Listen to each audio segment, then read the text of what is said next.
submit to you? Do I want to submit to you? Do I want to make love with you? Do I want to make love to you? Or have sex with you, whichever they may be the same thing, who knows? And where do those things come from?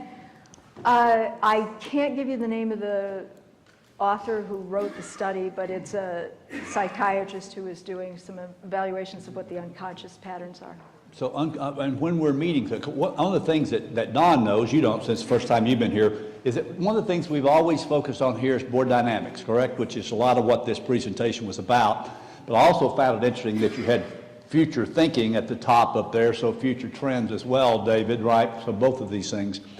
And so when it comes to this idea of, and you guys talked, did you just read LeBlanc's book, or did you take those four things and sort of put it in those? Well, we read it with the idea that he was creating a sense of typology, but it wasn't scientifically done. So we went and studied that. Just took the psychology of it. Okay, Right. good. All right, good. So questions from the audience for these two outstanding individuals. I'll go over here first.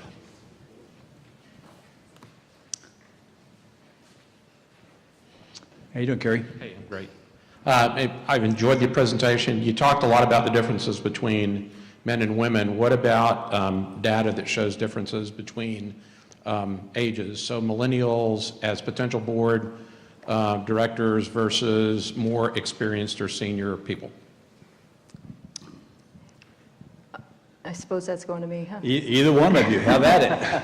Yeah, there isn't enough migration of that yet to test it, but we're looking at it, and I noticed the place that is really doing this for all the wrong reasons is Hong Kong, because they now have the Comply or Explain on diversity. All the companies, which were mostly family-owned, that are on the stock exchange, are putting their kids in the board and saying, we're using age as our differentiation.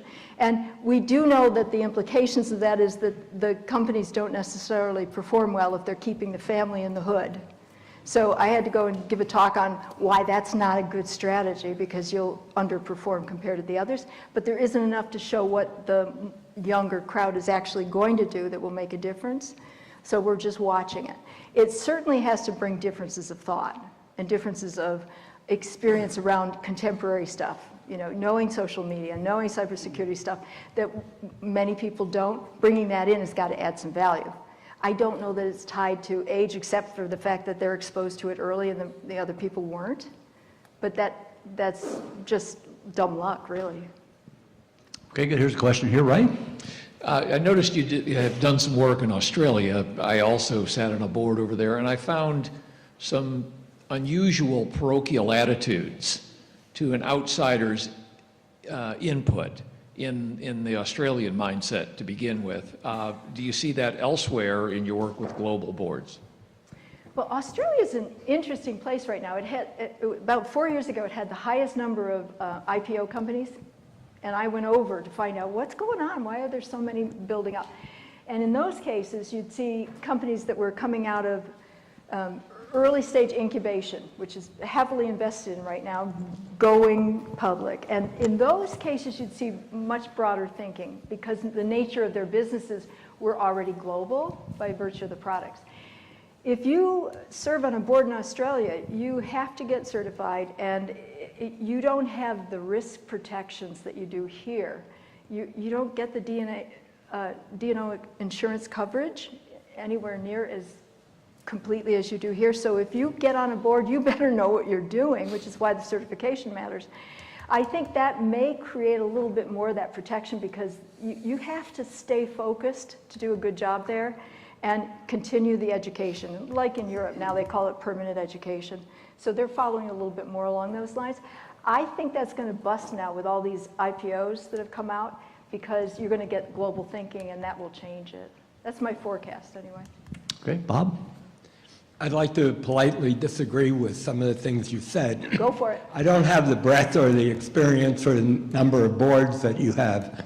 Excuse me. I've served on 6 public boards, consulted for a number of others, including Japanese, including Indian, including females, including all sorts of people.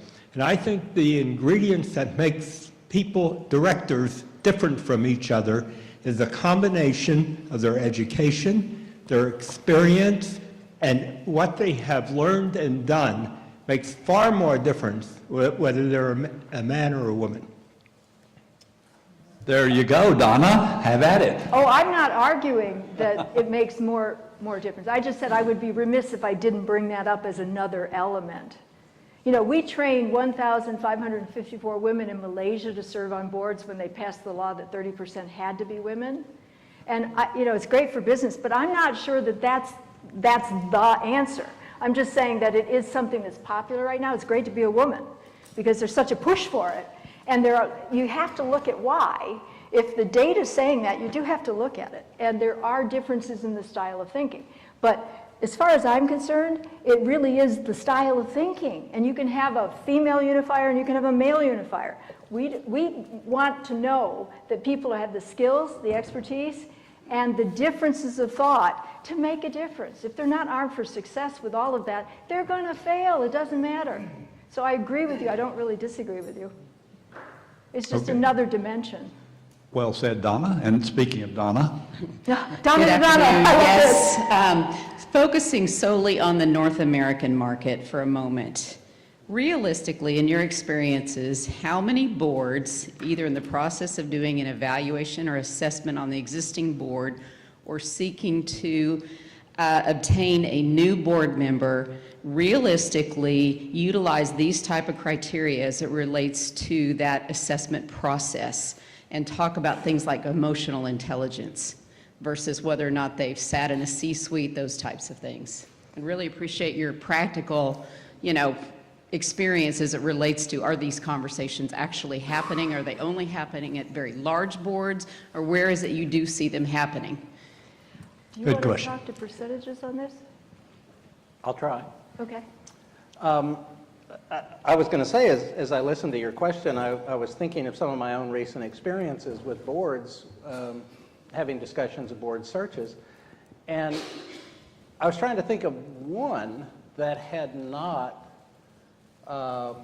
as a part of the discussion, generally with the Governance and Nominating Committee, every one of them sought to open up the process to a broader range of talent than they had considered in the past. So certainly, in my experience, almost all of them are seeking ways to get beyond the traditional, can you find us a CEO who runs a bigger company than we are and is willing to be on our board? And that was very true 15 years ago when I first started doing board searches. As I say, now all of them are asking themselves, how can we open this up? How can we get a better mix of knowledge and skills and thinking styles on our board? Just to add to that, because I can't give you any numbers, I do see that more companies are looking at that if they're progressive already. It doesn't matter about size, but if they're progressive in their thinking, they want to figure out some smarter ways to do this. Also, if they're global. We started a certification program on global governance that we do in conjunction with Harvard. And of course, the first companies that had people show up were the people who least needed the information and the ideas, right? Because they're already ahead of the game. Now it's 7 years later and more companies are going that really need that kind of help to take a look at it, because there's nothing that sits above the nation state on governance. So if you're in a regulatory environment, you've got a case to deal with, you'd handle it this way in the United States, but you'd handle it differently in South Africa and differently yet again in Italy. And when you bring them together with the same case, then you suddenly realize we do not have a standard for governance. We have some possible ways to handle it, but then we don't have a signature if we're covering those different regions in different ways. What do we do about that? That's a very hard question to answer in today's universe, because most of us are going global, but we don't have the answer. So it's really that complexity of thought. If you're already there, and it only takes one good director with the courage of conviction to say that at the board level, and people will say, yeah, let's try and tackle it.